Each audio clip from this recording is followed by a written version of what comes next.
ছাত্ৰ ছাত্ৰীসকল, ইতিমধ্যে আমি ত্ৰিভুজ পাঁচটিৰ কেইবাটাও ক্লাছ কৰিলোঁ। আমি এই পাঠত সদৃশ চিত্ৰৰ বিষয়ে আলোচনা কৰিলোঁ। আমি বহুভুজৰ সদৃশৰ বিষয়ে আমি আলোচনা কৰিছিলোঁ। দুটা বহুভুজ সদৃশৰ চৰ্তবিলাক আমি ইতিমধ্যে জানো। ত্ৰিভুজো যিহেতু এটা বহুভুজ, গতিকে ত্ৰিভুজৰ ক্ষেত্ৰতো একেকেইটা চৰ্তই সিদ্ধ হ'ব। যে দুটা ত্ৰিভুজ সদৃশ হ'ব যেতিয়া সিহঁতৰ অনুৰূপ কোণবিলাক সমান হয় আৰু সিহঁতৰ অনুৰূপ বাহুবিলাক সমান অনুপাতত থাকে। দুটা ত্ৰিভুজ সদৃশ হ'ব যেতিয়া নাম্বাৰ 1 সিহঁতৰ অনুৰূপ কোণবিলাক সমান।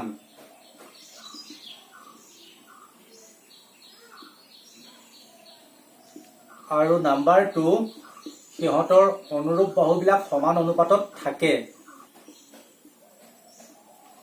গতিকে আমি এটা কথা গম পালো যে দুটা ত্ৰিভুজ সদৃশ হ'ব যেতিয়া সিহঁতৰ অনুৰূপ কোণবোৰ সমান আৰু সিহঁতৰ অনুৰূপ বাহুবোৰ সমান অনুপাতত থাকে। চোৱা তুমি, মই দুটা ত্ৰিভুজ লৈছো। এটা ত্ৰিভুজ লৈছো ABC আৰু এটা ত্ৰিভুজ লৈছো DEF। এ কোণটো লৈছো মই 50 ডিগ্ৰী, বি কোণটো লৈছো 60 ডিগ্ৰী, চি কোণটো লৈছো 70 ডিগ্ৰী, ইয়াত ডি কোণটো লৈছো 50 ডিগ্ৰী, ই কোণটো লৈছো 60 ডিগ্ৰী আৰু এফ কোণটো লৈছো 70 ডিগ্ৰী। ইয়াতে BC বাহুডাল লওঁ মই 2 সেন্টিমিটাৰ, CA বাহুডাল লৈছো 3 সেন্টিমিটাৰ, AB বাহুডাল লৈছো 4 সেন্টিমিটাৰ। ঠিক একেদৰে EF বাহুডাল লৈছো 4 সেন্টিমিটাৰ, FD বাহুডাল লৈছো 6 সেন্টিমিটাৰ আৰু DE বাহুডাল লৈছো 8 সেন্টিমিটাৰ। এতিয়া তুমি এই ত্ৰিভুজ দুটা পৰ্যবেক্ষণ কৰা। তোমালোকে চোৱা, angle A is equal to angle D, angle B is equal to angle E, angle C is equal to angle F আৰু AB by DE is equal to BC by EF is equal to CA by FD। মই অনুপাত কেইটা অকণমান কৰি দেখাই দিছো। AB by D is equal to কিমান হ'ব 4/8 is equal to কিমান হ'ব হাফ। তাৰপিছত BC by EF is equal to 2/4 is equal to half আৰু CA by FD is equal to 3/6 is equal to half। তেতিয়াহ'লে AB by DE is equal to BC by EF is equal to CA by FD। তেতিয়াহ'লে আমি কি বুলি ক'ব পাৰো, ABC ত্ৰিভুজ আৰু DEF ত্ৰিভুজ দুটা সদৃশ, কিয়নো আমি যিকেইটা চৰ্তৰ কথা আলোচনা কৰিছিলো অনুৰূপ কোণবোৰ সমান, ইয়াত অনুৰূপ কোণবিলাক সমান হৈছে আৰু এই দুটা ত্ৰিভুজৰ ক্ষেত্ৰত অনুৰূপ বাহুবিলাক সমান অনুপাতত আছে। গতিকে ত্ৰিভুজ ABC আৰু ত্ৰিভুজ DEF সদৃশ। আমি চিম্বলৰ দ্বাৰা এনেধৰণে লিখিম, ABC সদৃশ ত্ৰিভুজ DEF। তুমি যদি এনেধৰণে লিখা ABC সদৃশ ত্ৰিভুজ EFD, এনেধৰণে লিখিলে তোমাৰ ভুল হ'ব। ইয়াতে তুমি এটা কথা বেছি গুৰুত্ব দিবা যে অনুৰূপ যিবিলাক শীৰ্ষবিন্দু, এই অনুৰূপ শীৰ্ষবিন্দুবিলাকৰ সম্পৰ্কটো তুমি শুদ্ধকে লিখিব লাগিব, নহলে তোমাৰ ভুল হ'ব। এতিয়া তোমালোকে এটা ত্ৰিভুজ আন এটা ত্ৰিভুজৰ সদৃশ হলে এই প্ৰতীকটো ব্যৱহাৰ কৰিবা। এনেধৰণে ইয়াক কোৱা হয় সিমিলাৰ টু, সিমিলাৰ টু।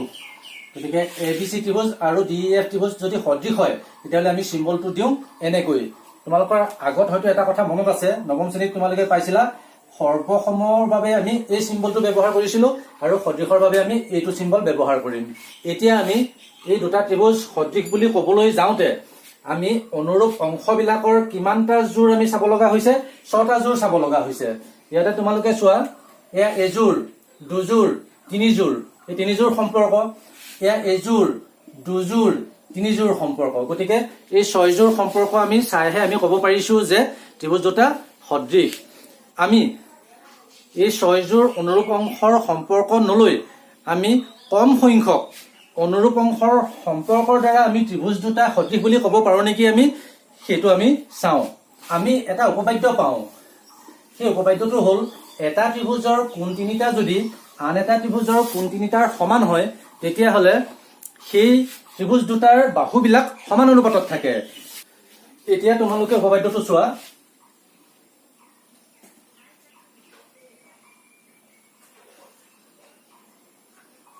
যদি দুটা ত্ৰিভুজৰ অনুৰূপ কোণবোৰ সমান হয় তেন্তে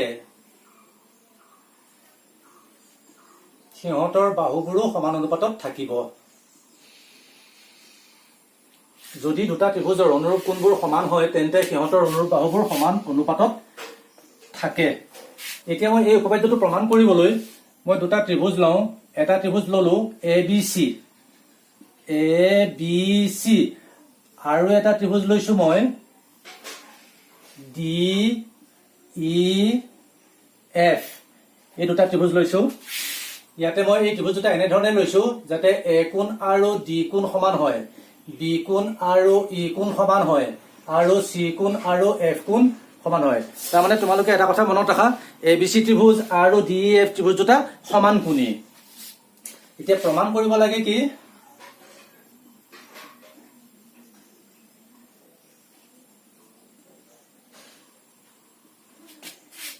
এ B by D E is equal to BC by EF is equal to CA by FD। আমি এইটো প্ৰমাণ কৰিম। এই প্ৰমাণটো কৰিবৰ কাৰণে আমি এটা অংকন কৰিম। অংকন কি কৰিম, এ বি সমান কৰি মই ডি পি ললো আৰু এ চি সমান কৰি ডি কিউ ললো। ইয়াতে তোমালোকে চোৱা এ বি আৰু ডি পি সমান আৰু কি লৈছো মই এ চি সমান ডি কিউ। তাৰপিছত পি কিউ মই সংযোগ কৰি দিছো। এতিয়া তোমালোকে এটা কথা চোৱা, এ বি আৰু ডি পি সমান, এ চি আৰু ডি কিউ সমান, তাৰপিছত এ কোণটো ডি কোণৰ সমান। গতিকে আমি কি পাম, আমি পাম ত্ৰিভুজ এ বি চি সৰ্বাংগসম ত্ৰিভুজ ডি পি কিউ বাহু কোণ বাহু সৰ্বসম চৰ্ত।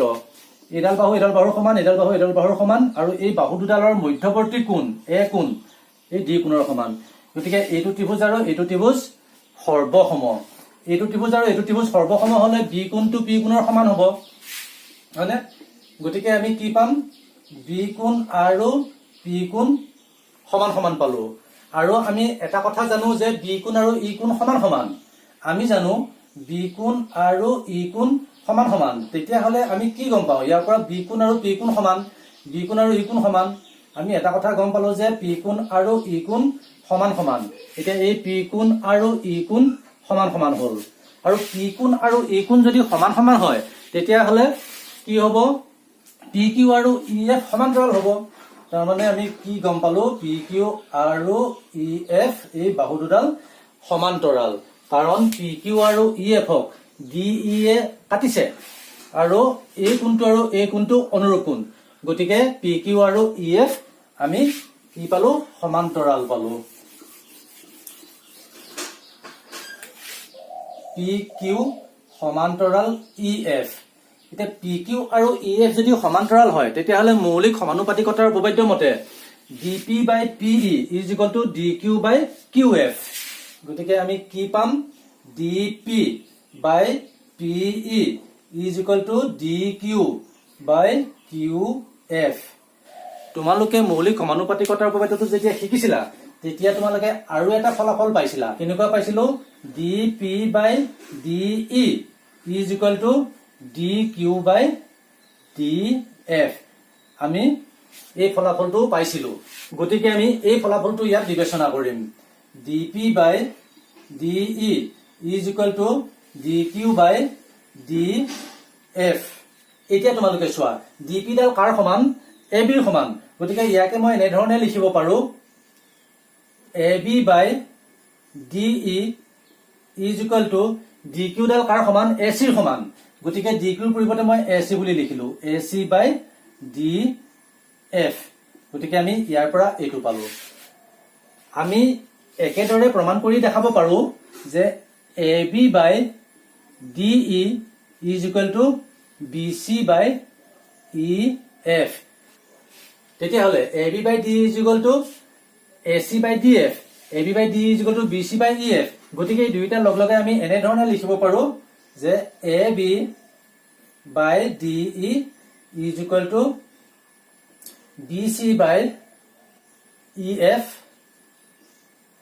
Is equal to AC by DF আমি এইটো লিখিব পাৰো এতিয়া তোমালোকে চোৱা ABC আৰু DEF ত্ৰিভুজ দুটাৰ কোণবিলাক সমান আছিলে এতিয়া আমি পালো কি সিহঁতৰ বাহুবিলাকো সমানুপাতিক গতিকে আমি এটা কথা ক'ব পাৰো যে ABC আৰু DEF ত্ৰিভুজ দুটা সদৃশ কিয়নো এই ত্ৰিভুজ দুটাৰ অনুৰূপ কোণবিলাকো সমান আৰু ইয়াৰ বাহুবিলাকো সমানুপাতিক গতিকে আমি এটা সিদ্ধান্তত উপনীত হলো যে এটা ত্ৰিভুজৰ কোণ তিনিটা আন এটা ত্ৰিভুজৰ অনুৰূপ কোণ তিনিটাৰ যদি সমান হয় তেতিয়াহ'লে ত্ৰিভুজ দুটা সদৃশ আৰু ইয়াক কোৱা হয় কোণ কোণ কোণ সাদৃশ্য শৰ্ত